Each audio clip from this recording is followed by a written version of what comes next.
Hello दोस्तों, student unique मास में आपका स्वागत है। तो आज चलिए स्टार्ट करते हैं। रुक्मणी प्रकाशन का सार संग्रह भारतीय इतिहास पार्ट 6।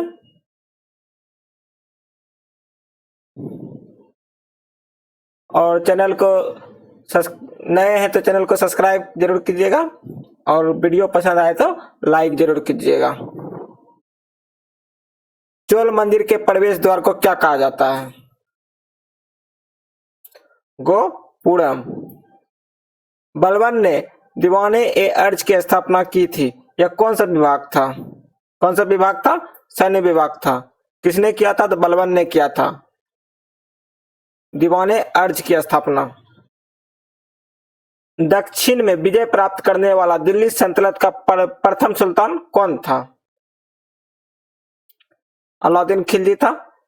दक्षिण में विजय प्राप्त करने वाला दिल्ली सल्तनत का प्रथम सुल्तान कौन था? तो अलाउद्दीन खिलजी था। लोधी वंश के किस शासक ने राजधानी को सर्वप्रथम दिल्ली से आगरा हस्तांतरित की थी? किसने की थी? सिकंदर लोधी ने जो है दिल्ली से आगरा हस्तांतरित की थी। अलाउद्दीन द्वारा निर्माण कराया अलाई दरवाजा किसका प्रवेश द्वार है? कुतुब उल इस्लाम मस्जिद का। अलाउद्दीन द्वारा निर्माण कराया गया अलाई दरवाजा किसका प्रवेश द्वार है? कुतुब उल इस्लाम मस्जिद का। स्वतंत्रता के पश्चात हड़प्पा सभ्यता में सर्वाधिक स्थल किस राज्य में खोजे गए हैं? तो गुजरात में। स्वतंत्रता के पश्चात हड़प्पा सभ्यता के सर्वाधिक स्थल किस राज्य में खोजे गए हैं? तो गुजरात में खोजे गए हैं। देवगढ़ का दशावतार मंदिर किस काल की मंदिर का कला का सर्वोच्च उदाहरण है? तो गुप्तकालीन मंदिर का उदाहरण है। देवगढ़ का दशावतार मंदिर किस काल का सर्वोत्तम उदाहरण है? तो गुप्तकालीन मंदिर का उदाहरण है।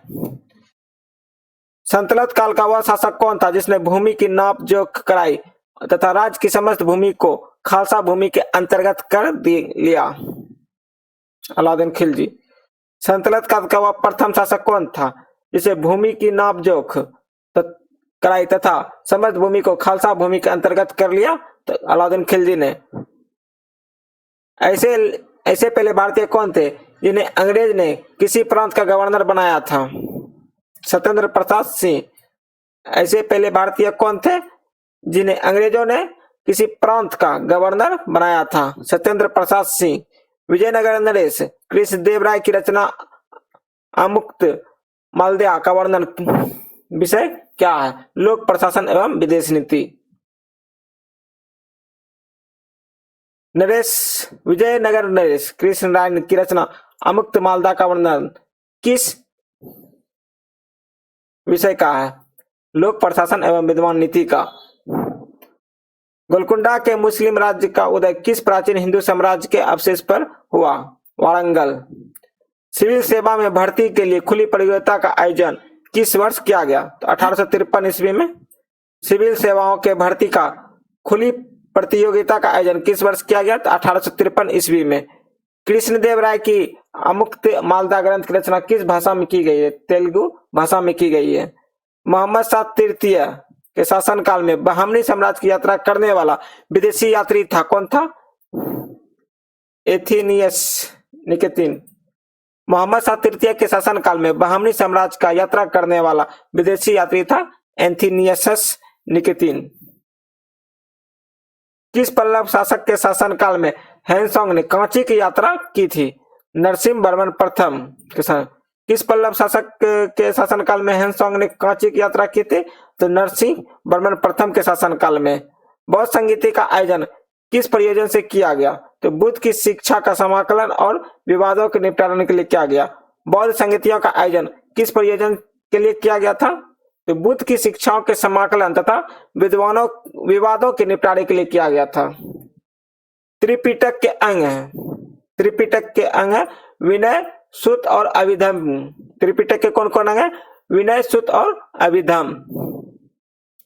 अमीर खुसरो रचित खैजन उल फतह किस शासक के संबंध में जानकारी देता है? अलाउद्दीन खिलजी के संबंध में। दिल्ली सल्तनत की आधिकारिक भाषा फारसी। कौटिल्य के अर्थशास्त्र में किनकी महत्वपूर्ण जानकारी मिलती है? तो मौर्य के प्रशासन व्यवस्था की। कौटिल्य के अर्थशास्त्र में जो है किन की महत्वपूर्ण जानकारी मिलती है? तो मौर्य प्रशासन की व्यवस्था की। रत्नावली, प्रियदर्शिका, नागानंद नामक 3 प्रसिद्ध नाटकों की रचना किसने की? तो हर्ष ने की। भारत की प्रथम विकसित संदर्भ सभ्यता के संबंध में जानकारी प्राप्त करने का एकमात्र स्रोत क्या है? उत्खननों से प्राप्त नगर अवशेष।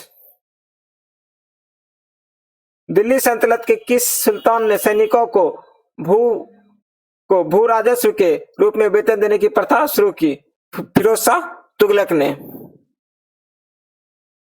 दिल्ली सल्तनत के किस सुल्तान ने सैनिकों को भू राजस्व रूप से देने की प्रथा शुरू की? तो फिरोज शाह तुगलक ने, फिरोज तुगलक ने। ईरानी राजदूत अबू रजक 1443 ईस्वी में किसके शासनकाल में विजयनगर की यात्रा की? कृष्णदेव राय के शासन में। ईरानी राजदूत अबू रजक 1443 ईस्वी में किसके शासनकाल में विजयनगर की यात्रा की? तो कृष्णदेव राय के शासनकाल में। शिवाजी को राजा की उपाधि किसने प्रदान किया था?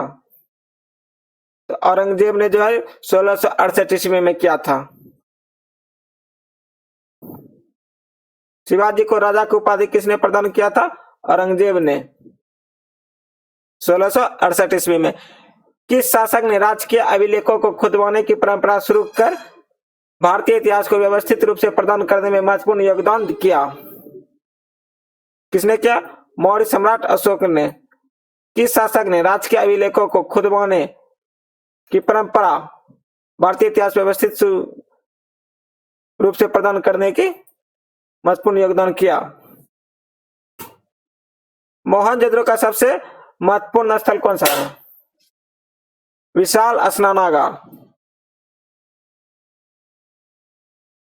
मगध पर शासन करने वाला प्रथम गैर क्षत्रिय वंश कौन सा था? शिशुनाग। मगध पर शासन करने वाला प्रथम गैर क्षत्रिय वंश कौन था? शिशुनाग।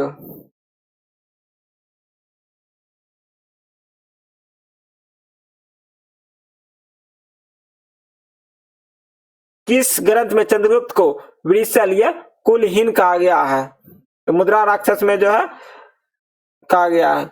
किस ग्रंथ में चंद्रगुप्त को वृषल या कुलहीन कहा गया है? तो मुद्रा राक्षस में। कनिष्क ने किस धर्म को राजश्रेय प्रदान किया था? बौद्ध धर्म को। कनिष्क ने किस धर्म को राजश्रेय प्रदान किया था? तो बौद्ध धर्म को। पुहाड़ के व्यापारी कोवलन की कथा का वर्णन किस तमिल महाकाव्य में है? शिलपत्तदिकारम में। हर्षवर्धन और चालुक्य शासक पुलकेशिन द्वितीय के बीच युद्ध किस वर्ष हुआ था? 634 ईस्वी में जो है हर्षवर्धन और चालुक्य शासक के पुलकेशिन द्वितीय के बीच युद्ध हुआ था। पूर्व मुगल काल में भारत की यात्रा करने वाला इब्न किस देश से आया था? इब्न बतूता किस देश से आया था? मोरक्को से आया था। हड़प्पा और मोहनजोदड़ो किस नदी द्वारा जुड़े हुए थे? सिंधु नदी से जो है हड़प्पा और मोहनजोदड़ो जुड़ा हुआ था। भारत में सबसे बड़ा हड़प्पाकालीन स्थल कौन सा है? धौलावीरा, गुजरात में है। भारत में सबसे बड़ा हड़प्पाकालीन स्थल था धौलावीरा में, गुजरात। पुनर्जन्म के सिद्धांत का प्रथम स्पष्ट साक्ष्य किस ग्रंथ से प्राप्त होता है? बृहन्नरायण उपनिषद में।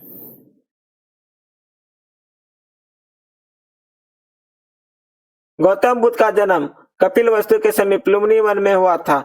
इस स्थल का आधुनिक नाम क्या है? रुम्नदेई है।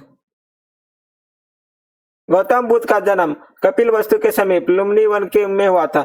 इसका स्थल का आधुनिक नाम क्या है? रुम्नदेई। कल्पसूत्र नामक महत्वपूर्ण ग्रंथ की रचना किसने की? भद्रबाहु ने। मोहम्मद साहब के अनुसार कुरान की आयतें खुदा ने किसको दी थी? मूसा को। मोहम्मद साहब के अनुसार कुरान की आयतें किसे दी गई थी? मूसा को। सिंधु सभ्यता का समुच्च क्षेत्र किस आकार का है? तो त्रिभुजाकार का है। वैशाली किस महाजनपद की राजधानी है? वज्जी की जो है वैशाली किस महाजनपद की राजधानी है? तो वज्जी की। मौर्य के काल में साम्राज्य की राजधानी की थी? मौर्यों के काल में साम्राज्य की राजधानी क्या थी? पाटलिपुत्र थी। संगम काल में ओरेरा किन्हें कहा जाता है? ओरर किन्हें कहा जाता है? तो जासूसों को कहा जाता है। अबू रहमान मोहम्मद किस इतिहास प्रसिद्ध लेखक का वास्तविक नाम है? अल-बुरूनी का। अबू रहमान मोहम्मद किस इतिहास प्रसिद्ध लेखक का वास्तविक नाम है? अल-बुरूनी का। भारत के किस प्राचीन अभिलेख में पहली बार संस्कृत भाषा का प्रयोग हुआ था? रुद्र दामन का जूनागढ़ अभिलेख में। भारत के किस प्राचीन अभिलेख में पहली बार संस्कृत भाषा का प्रयोग हुआ था? रुद्र दामन जूनागढ़ अभिलेख में।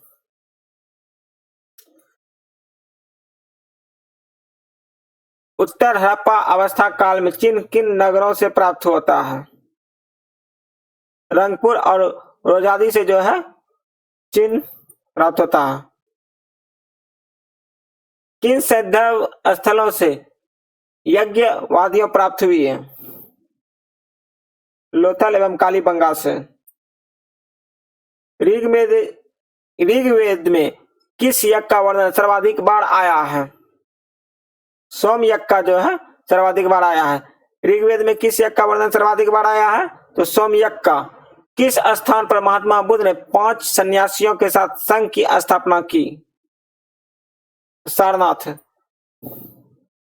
किस स्थान पर महात्मा बुद्ध ने 5 सन्यासियों के साथ संघ की स्थापना की? तो सारनाथ। पैगंबर मोहम्मद साहब को कहां को रवाना होने के दिन से हिजरी संवत की शुरुआत हुई थी? मक्का से मदीना। पैगंबर मोहम्मद साहब के कहां को रवाना होने के दिन से हिजरी संवत की शुरुआत हुई थी? मक्का से मदीना। भारत का प्रथम मुस्लिम सुल्तान कौन था? कुतुबुद्दीन ऐबक। सैंधव स्थल चोहंद्रो और कोटदीजी किस नदी के तट पर स्थित है? तो सिंधु नदी के तट पर। ऋग्वेद में किस यज्ञ का वर्णन सर्वाधिक बार आया है? तो सोम यज्ञ का। ऋग्वेद में किस यज्ञ का वर्णन सर्वाधिक बार आया है? तो सोम यज्ञ का। जैन धर्म का महत्वपूर्ण ग्रंथ जो संस्कृत से लिया गया है वह कौन सा है? कल्पसूत्र। जैन धर्म का महत्वपूर्ण ग्रंथ जो संस्कृत से लिया गया है वह कौन सा है? तो कल्पसूत्र। कश्मीर के मार्तंड मंदिर का निर्माण का विनाश किसने किया था? सिकंदर गाह ने किया था। कश्मीर के मार्तंड मंदिर का विनाश किसने किया था? तो सिकंदर गाह ने किया था। 1570 तक लगभग सभी राजपूत राज्यों ने अकबर की अधीनता स्वीकार कर ली, परंतु किस एकमात्र राज्य ने अधीनता नहीं मानी थी? मेवाड़ ने। कब? 1570 ईस्वी। लगभग सभी राजपूतों ने अकबर की अधीनता स्वीकार कर ली, परंतु किस एकमात्र ने नहीं की थी? तो मेवाड़ ने। मुगल साम्राज्य के सम्राट के बाद सर्वोच्च न्यायाधिकार होता था? काजी उल कुजात। मुगल साम्राज्य के सम्राट के बाद सर्वोच्च न्यायाधिकारी कौन होता था? काजी उल कुजात। पृथ्वीराज चौहान तथा मोहम्मद गौरी के कितने युद्ध हुए? 2 युद्ध हुए थे। दिल्ली सल्तनत की एकमात्र सुल्तान रजिया इल्तुतमिश की पुत्री थी, वह किसके पश्चात दिल्ली की सुल्तान बनी? रुकनुद्दीन के बाद। बाबर के प्रथम आक्रमण के समय दिल्ली सल्तनत की गद्दी पर कौन बैठा? इब्राहिम लोदी। बाबर के प्रथम आक्रमण के समय दिल्ली के सल्तनत पर गद्दी पर कौन था?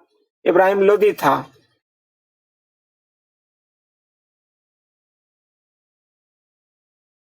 तहकीक-ए-हिंद शीर्षक ग्रंथ की रचना किसने की? अलबरूनी ने।